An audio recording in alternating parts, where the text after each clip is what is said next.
راديو نور الهدى راديو نور الهدى سقلي أمة بلقاتي نور الهدى سورة قلبي مسلماتي نور الهدى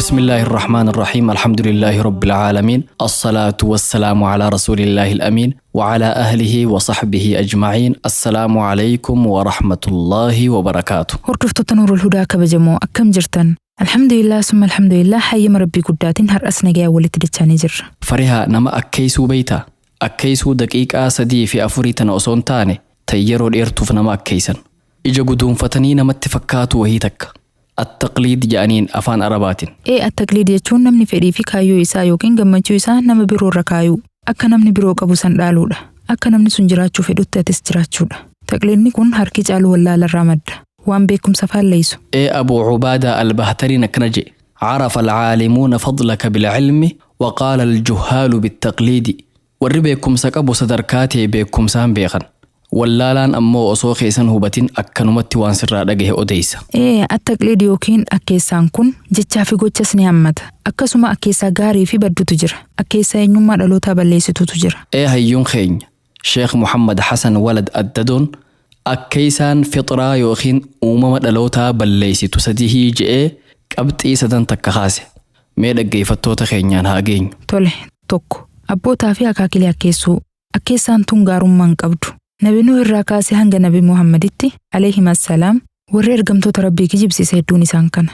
Isaan karaa kana irratti haadhaa fi abbaa keenya garre. Nulleen isaanitti hidhanna jechuun jallina irratti hafan. Ragaan guddaan isaan qaban kanuma. Ergamaan hundi haala jechuu dandeenyuun akkeessaa fokkattuu tana uummatatti ergame irraa dhagahee jira. Tuni akkeessaa uumama balleessitu.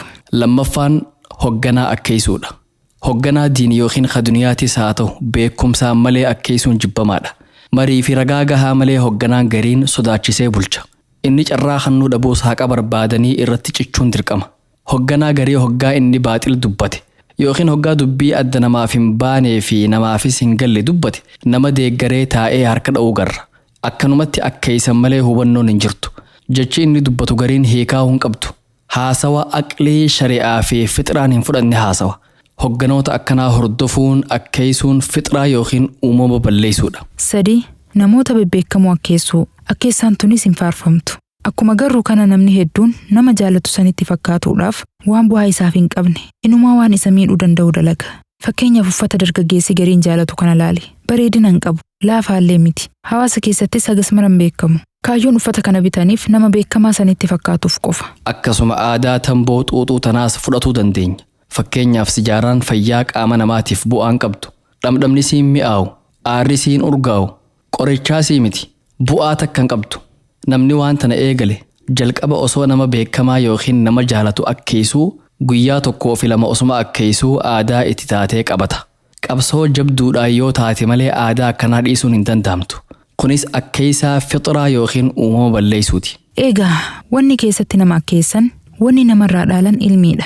Ibaadaadha. Akkasi mee egaa hangana jenne kallattumaan sagantaa teenyatti haaseenu. Tole harri guyyaan Jimaata Awwal 25 bara 1444 akka lakkoofsa jiraatti. Diiseembara 19 bara 2022 akka lakkoofsa miilaadiyaatti. Akka lakkoofsa biyya keenyaatti ammoo muddee 10 bara 2015 hogguu ta'u guyyaan guyyaa isiniinaa sagantaan ammoo soora qalbiiti.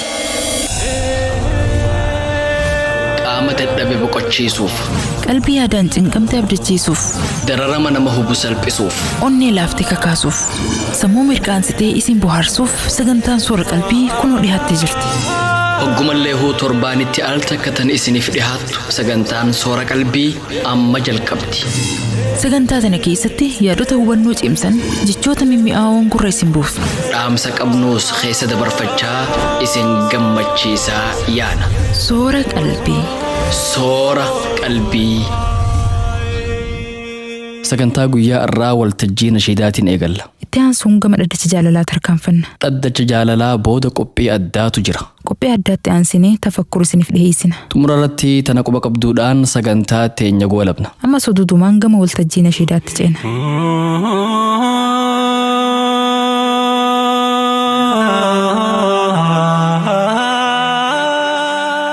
waltajjii nashiidaa waltajjii nashiidaa qophii tana keessatti namoota dandeettii nashiidaa qopheessuu qaban kanneen haala mijaawaa fi carraa dhaban keessummeessinee nashiidaa isaanii haala gaariin qopheessinee ummataaf raabsina. kaayyoon qophii tanaa aartii islaamaa guddisuudha. munshidoota carraa dhabaniif daandii saaquudha. karaa nashiidaatiin dhaamsa gaggaarii hawaasaaf dabarsuudha. waltajjii nashiidaa waltajjii nashiidaa dubbiitii hundaaf ajriina katabii sanirrannaaf tumsi irra gannadaa. nashiidaan waltajjii irraa keessatti isiniif dhiheessinu tan Abdullatiif Amaaniin qophoyte mata dureensi Nuura Alhudaa jetti.